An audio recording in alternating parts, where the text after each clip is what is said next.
Shalom, selamat pagi Bapak, Ibu, Saudara-saudara sekalian. Sebelum kita mendengar dan merenungkan firman Tuhan pagi hari ini, marilah kita berdoa. Selamat pagi Bapa di surga, kami bersyukur buat hari yang baru, buat kesehatan yang Tuhan beri, dan juga buat hati kami yang baru, yang Tuhan mau bentuk pagi ini. Kami ingin mendengar dan merenungkan firman-Mu. Kami siapkan hati dan pikiran kami. Di dalam nama Yesus kami berdoa. Haleluya. Amin.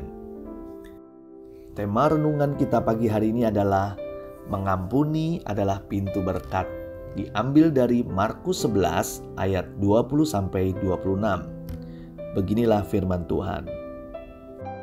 Pagi-pagi ketika Yesus dan murid-muridnya lewat, mereka melihat pohon ara tadi sudah kering sampai ke akar-akarnya. Maka teringatlah Petrus akan apa yang telah terjadi. Lalu ia berkata kepada Yesus, "Rabi, lihatlah, pohon ara yang kau kutuk itu sudah kering." Yesus menjawab mereka, "Percayalah kepada Allah.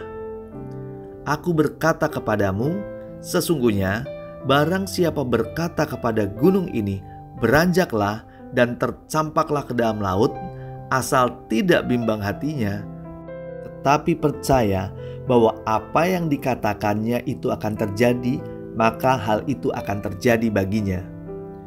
Karena itu aku berkata kepadamu, apa saja yang kamu minta dan doakan, percayalah bahwa kamu telah menerimanya, maka hal itu akan diberikannya kepadamu.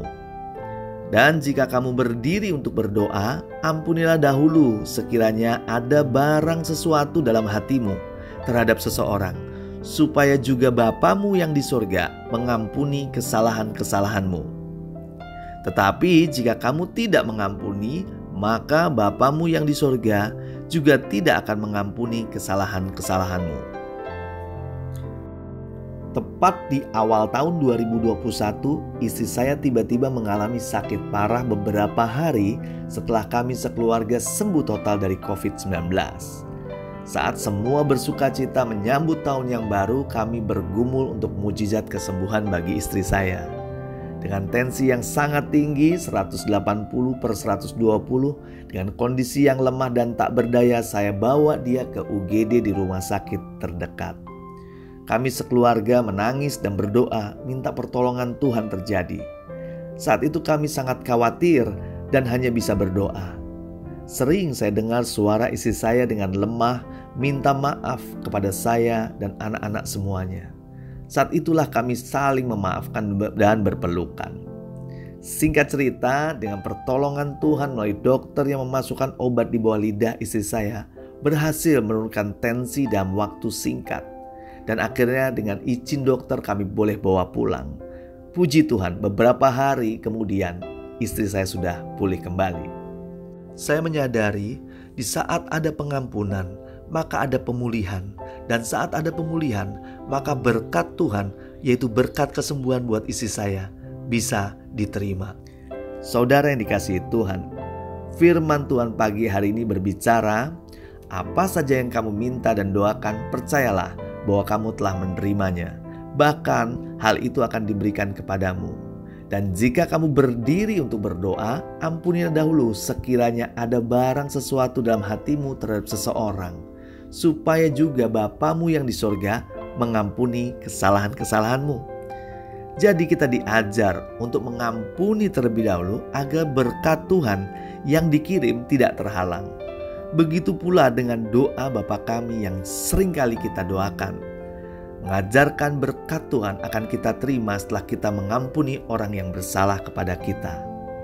Saudara yang dikasihi Tuhan, mengampuni adalah pintu berkat.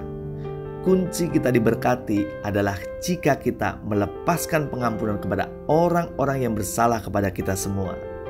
Ingat, jangan menyimpan dendam dan sakit hati. Itu yang membuat berkat Tuhan terhalang. Dendam dan sakit hati adalah sampah yang mengotori dan bisa merusak hidup kita. Belajarlah melepaskan pengampunan walau itu gak mudah. Mari kita berdoa. Tuhan, kami telah mendengar firman-Mu, kami mau taat melakukannya. Berikan kami kesanggupan untuk mengampuni semua orang yang bersalah kepada kami, walaupun itu berat, tapi kami tahu itulah pintu berkat Tuhan. Saat kami bisa mengampuni, maka kami menerima pengampunan juga daripadamu, dan berkat Tuhan tidak terhalang untuk kami. Di dalam nama Yesus kami berdoa. Haleluya. Amin. Tuhan Yesus memberkati.